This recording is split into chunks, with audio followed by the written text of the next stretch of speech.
Hi everybody, this is Alice Bejeweled Hedgehog with yet another blog. I am still doing it, yay! And actually, I am loving vlogging. I really am. Um, it's so funny because I've seen a lot of other people's videos where they're saying that they're feeling, a lot more different now that they've been doing their vlogs for a while. And I will tell you the same thing is happening to me because every time I went to do a cast-off crew video, I would always feel a little tingle of nervousness. I mean, I was never 100% comfortable all the way through. And when I went to do cast-off crew last night, I just turned on the camera and started talking about my stuff. And it wasn't until it was over that I realized I had not felt any nervousness at all during the entire thing. And I think that's because I have finally gotten used to being on camera vlogging. Sorry about the glasses glare. You know what? If I sit up like this, and keep my head up kind of, maybe if you look off into the distance, you won't get that glare. But anyway, okay, let's see, my day. My day was not, it was not a bad day. I don't want to call something bad. It was just not the kind of day that I would have picked for myself. I am feeling much, much better now. I don't know what was wrong, whether it was just allergies really kicking me in the bottom or whether I had a very short and mild cold. It may have been the latter because my two oldest nieces were also complaining about sore throats and headaches, and that's basically what happened to me. Yesterday I woke up with a sore throat. Today I woke up with a headache.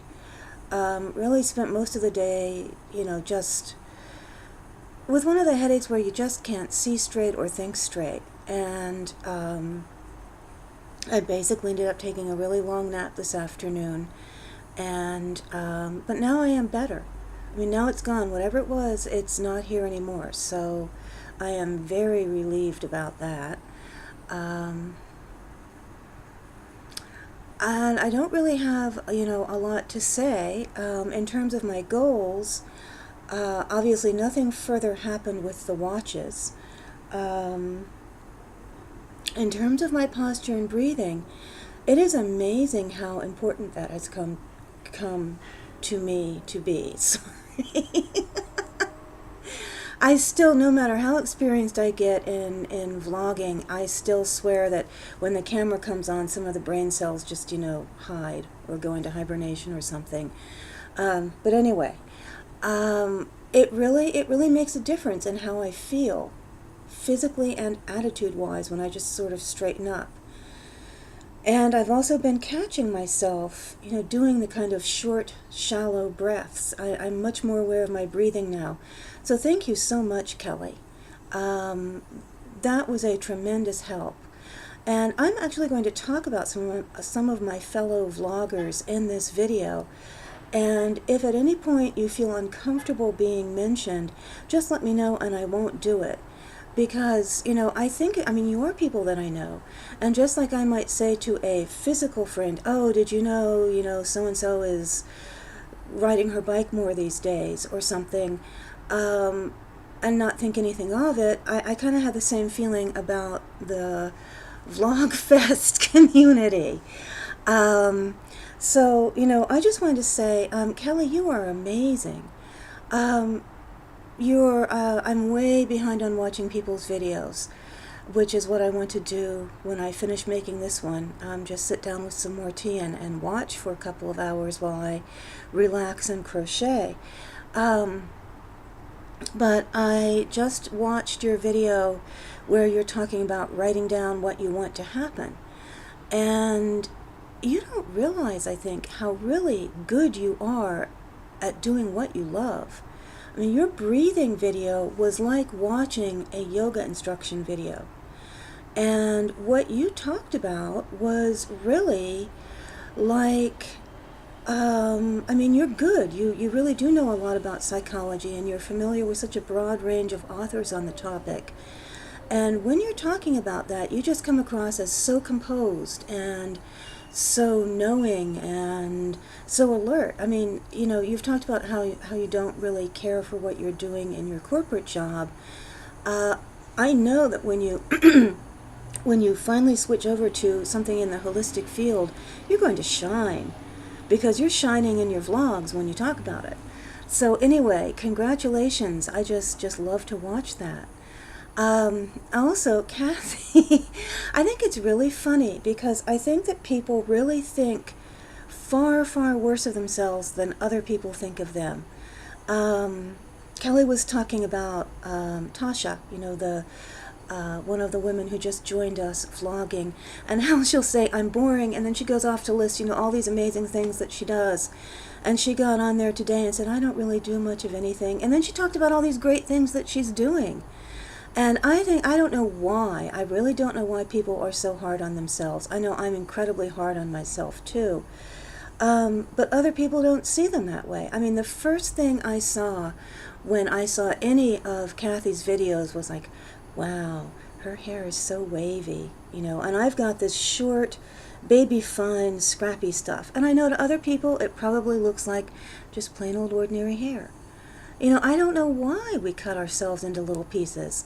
Kathy is beautiful and fun, and her photography, wow. My nieces were impressed, especially the niece who likes bugs and collects cicada shells. But seriously. And then there's Tasha talking about having a green screen and doing skits. I mean, come on, guys, you have so much going for you. But I do know how you feel. Because I very often tend to think of myself as a short, fat, round, kind of little old middle-aged lady, and I feel very unattractive and, kind of frustrated about it, and I am not ambitious. I want to do a good job at my work. I think everybody wants to do well, wants to do well at what they do, but I really am not pushing, to be the best, the biggest, take on more responsibility and, be the one in charge and all that stuff. And, kind of in this area where they're just, people gravitate to the DC area because they want advancement and careers and fast tracking. And I'm not fast tracking. I want to do well, but I really am just kind of a pudgy little homebody who likes to read and do crafts. I'm not an exciting fast track person. And I'm kind of embarrassed of that. When you meet new people, they're always talking about, what do you do? Well, I do this, well, I do that, and blah, blah, blah. And what I really want to talk about when people say, what do you do? I want to say, I like to read. I like museums. I like to go for walks in pretty places. Instead of having to identify myself by what I do for a living.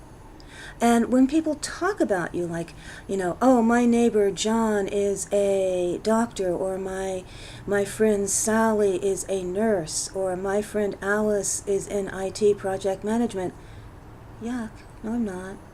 I do have a job, but that's, everybody has things that they do for a living, but that's not me. And I really admire people, actually, if it is them. My father was a physicist, and it was funny because he celebrated his 80th birthday in the lab where he'd worked for years. Now, he had retired, become a consultant, and then just kind of even stopped consulting and just went back from time to time to be involved in things. So much so that they held his 80th birthday party for him there. But you couldn't separate what he did from him. He was one of those kids that loved math, loved chemistry, loved physics. It was just a clear-cut path, through school, and then at some point you stop going to school, and the lab that you go to now pays you instead of you paying them. And, I really kind of envied that because I did not find that in my life. So I have great admiration and just happiness for people that do that, but that's not me. So anyway, enough about that. Let's see.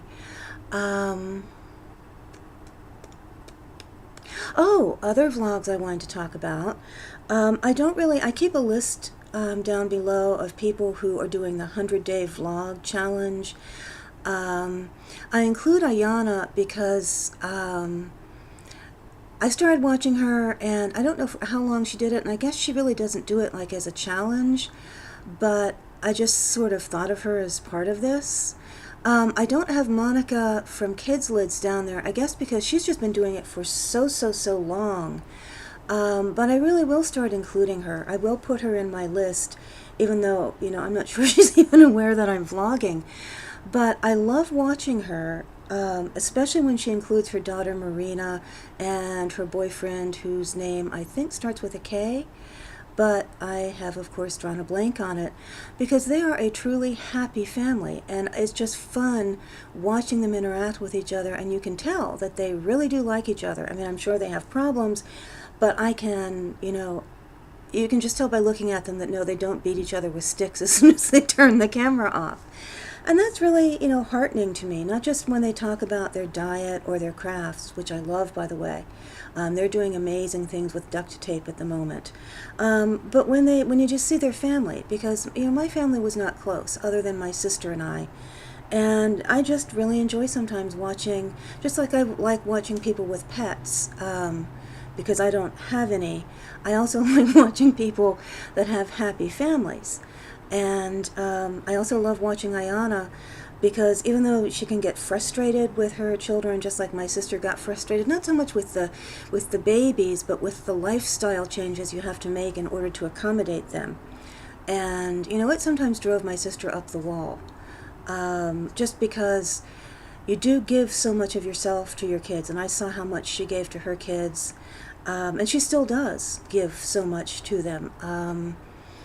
But I'm also seeing something that I wanted to tell Ayana is, it really will come to an end. I mean, we're looking at my oldest niece, who turns 15 this year. That's 3 or 4 more years, and that's college. And for many people, you go to college, and you live in college, and then you might come back for a period of time if you decide to look for work in your area, or you might decide you like the city you went to college in, or your best friend's going to California, and you're going to go out there with her and look for a job. So you never know. And when I was babysitting my nieces sometimes when they were young, I had these moments where I actually set a timer. I have this little kitchen timer that looks like a chicken. And I would set it for 10 minutes. And I would tell them, you play with these toys, you do not talk to Auntie, you do not disturb Auntie until the timer goes ding. And if you want to see how long it is, you can look and see how close this line is to this line on the little timer. But leave Auntie alone. And I would get a glass of something cool, like ice water or iced tea, and just sit there with my eyes closed and just hope that they didn't start beating each other with the toys, and then I would have to interrupt my 10 minutes of peace. But as time passes, I really do miss their funny, cuddly little selves, when they were small. I love them as people. They amaze me as older children. But people would tell me and my sister, when they would see us getting frustrated, oh, enjoy it while it lasts. And I know it's kind of pointless to say this, but all people move through stages, and their baby stage, I think, is really the most adorable and funny, and yet the most frustrating at the same time. I'm doing it. My old lady meddling advice. I apologize. Meddle. Oh well. Okay, I don't know. I'm in my jammies. I know you're wondering, she wears penguin clothes. No, these are my little sleepy penguins. Aren't they cute? Disconnected. When I get a headache, sometimes it feels like I can't see straight or think straight. It's funny because, if I have a really bad stomach ache, it doesn't affect my mind. I am unhappy because my stomach really hurts, but it doesn't affect my thoughts. But when my head hurts, it feels like it affects my thoughts. Although, it was really funny because, this is like, one of the reasons why I'm so happy I vlog is because even though I have a headache so badly that I can't see straight, I can always see my way to the grocery store where the treats are. And, I kind of think if I were not doing this daily vlog challenge, I would have managed to find my way over to the grocery store and found a treat, because I like to comfort myself at even the slightest excuse. And the way I have just become conditioned to doing it is with food. And what better reason to eat something yummy and comforting is, you don't feel well. I mean, I can do it because it's Tuesday, time for a treat. It's morning, treat time. Oh, took a long time to find a parking space, need to get a treat. But interestingly enough, when I thought about coming on here and talking about the 3 things that I was challenging myself to do, and even though I'm not, my 3 things are figure out a healthier way of eating with recipes, do the watches, and do the breathing, I knew that I kind of couldn't overlook mentioning something like eating an entire box of cookies. And I sometimes wonder if I wasn't going to get on here and have to feel embarrassed saying, ooh, I ate an entire box of cookies, would I have done it? It's just kind of interesting. So, yeah. So I am surprised at how vlogging really is making me feel much more accountable. If I do something really, really stupid and I realize, oh, since I'm talking about health, I'm going to have to talk about this too, puts a little reminder in there.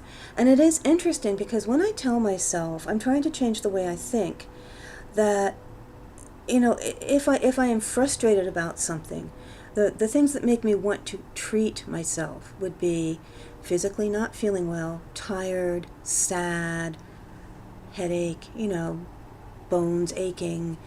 I keep thinking, okay, yeah, something is wrong or I wouldn't want to treat myself, but is eating something what I want to do? I mean, is there something I can do about it? If I'm frustrated about a situation, can I step back from it? Can I go for a walk, a short walk? Can I do something else? And the funny thing is, when I thought today, okay, I really do have a bad headache, what can I do? I mean, obviously I took Tylenol. I thought about, wouldn't it be nice to have a nice, hot, soothing washcloth over my face? And I went and did that, and it really did make me feel better to lay down with a hot, soothing washcloth on my face. And sometimes I know that I just get in the mindset of something bad, eat a treat. And really, what I'm going to have to start doing is thinking something bad, okay, make it better, but not necessarily stuff myself full of treats. I know I'm rambling on and on and on. So anyway, I had the cat ears out because I really wanted to whine and complain about something. It's been just bugging me, all day long with this weather. So I think what I'm going to do is I'm going to put the cat ears on to warn you that, like a small tantrum is coming, and then I'll take them off again to say goodbye. So cat ears, okay, small tantrum.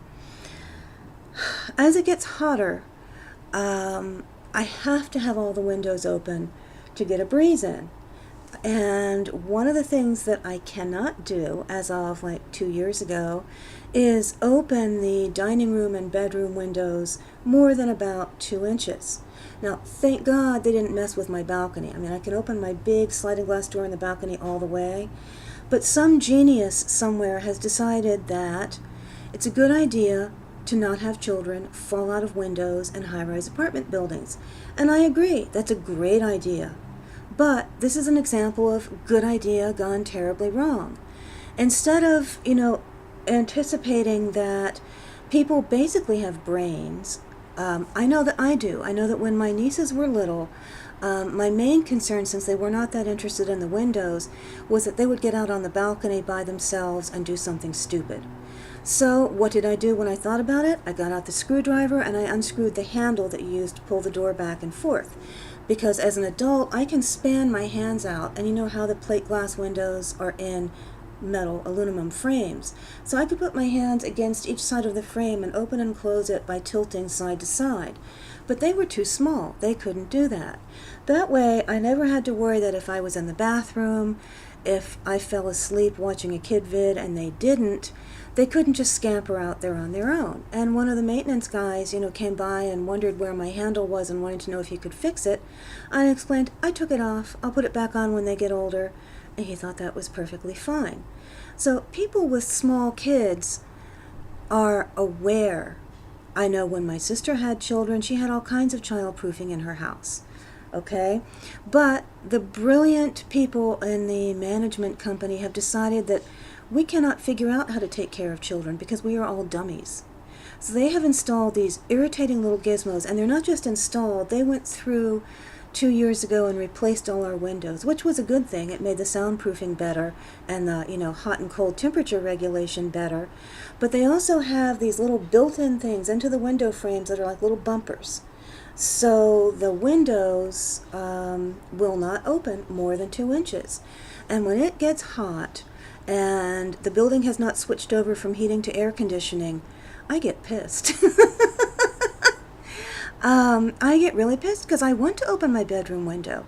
And don't they give us credit? I mean, seriously, I've lived in this building for a long time, and children were not routinely falling out of windows until they saved us from ourselves and put in these little gizmos. No children fell out of any windows. I mean, that's the kind of thing you hear about on the news, and it does not happen very frequently, window control gizmos or not. And the other thing these geniuses came up with a year or so ago was the bed bug issue. I had read in the paper that, bed bugs are a big deal in metropolitan areas where you have people from all around the world coming and going. And it had not been a problem in the past, but it is one now. And from what I understand, when they were doing some major renovations on some of the units, they moved people out of their unit into temporary furnished units, packed up all their stuff and stored it, did the big renovations, and then put them and their stuff back again. But bed bugs came in with the rental furniture. So some of those people actually did have bed bug issues, and I know it because they complained. Bed bugs are bad, you know when you have them, it's not a mystery. So I had read in that newspaper article that some apartment complexes had been sued, and one had lost very, very badly if people had damages due to bed bugs. So lo and behold, we get this thing of we're all going to be tested for bed bugs, the pest control people will be coming. Pest control people came, they did this little stick test, on your bed frame, and some of the units just got treated whether they had them or not. And I was one of them. I told them when they did my bed frame that I have a very, very old bed. It was a bed that came from a friend's parents, so a friend's grandparents, when they moved out of their home, were giving away their old furniture. And so I have a wooden bed frame from the 1920s, and I'm pretty sure that just rubbing it with, some furniture polish does not get all the ancient DNA, off of the test strips. So they claimed that they found bed bugs. But, if nothing ever bit me, and nothing ever bit one of my nieces, the one with the extremely pale, thin skin and the red hair, if she gets bitten by a mosquito, you see this huge welt for, a little while until it goes back down again. So I know that I didn't have them. But I also know that the apartment complex wanted to get the insurance policy to protect them against bed bugs, and so they had to claim that they had treated a certain number of units. And other people were complaining too that the people that had the bugs got bitten, saw the bugs, and were making big fusses. Other people didn't have them at all. And so I was one of the people that was told to load up everything I owned into plastic tubs, and they were going to come in and put toxic crap all over my home. So I went and stayed with my sister for about a week. Got mad and wanted to move out. Didn't look around for an apartment quickly enough, but I'm going to find one by this fall and leave. Not because I don't like my home, and not because I don't like the people that I deal with day to day, like the management representatives in the management office, or the maintenance people as individuals, or the concierge people at the desk downstairs, or security. You know what I mean. All these people who are just regular people with regular jobs have no control over any kind of policy. All they can do is follow, I guess, their job guidelines, and it makes me feel really bad when other people yell and scream at them, because they really are not in a position to do anything. They're not the ones that do the risk management that decides they can lower their costs by putting gizmos in windows, or spraying people's homes with toxic chemicals. They're just the ones that get beaten up by everybody who's mad about it. And that makes me really sad, because they're the ones that have the least control. But anyway, it's a pain in the butt to live in a place that is, owned by a corporation, run by a gigantic management corporation that manages, buildings like this all over the country. And so there's an area near me called Tacoma Park, and I have some friends who live there, and the buildings are smaller, and, well, at least the ones I'm looking into. I mean, they lack the amenities, like they don't have the front desk that receives the packages, they don't have the mail room, with the recycle bins, and I don't think they have the clubhouse with the little gym and a swimming pool. But they tend to be owned by, an owner who owns this particular building. And one of my friends, when something went wrong with her building, she just called the owner directly, and he came over and he had a vested interest in fixing it because it was his investment. So I think I'm going to go that route when I move. Anyway, I wanted to make a short video because I felt that I had nothing to say, and instead I went on a rant about apartments.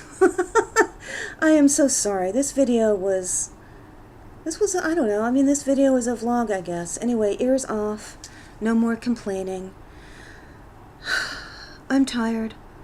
Feeling better, though. Tomorrow's going to be a good day. In fact, I think I will write that down. Thank you, Kelly. I'm serious. I'm going to take my dream journal, and I think, actually, what I'm going to do in it is not just write down the dreams that I have, but before I go to bed, I'm going to write down something that I want for the following day. So, I want nothing more for tomorrow than for it to be a good day. And I hope all of you have good days tomorrow. And I love watching you all so, so much. It's so much fun. And I love you all. Thank you for watching. Good night.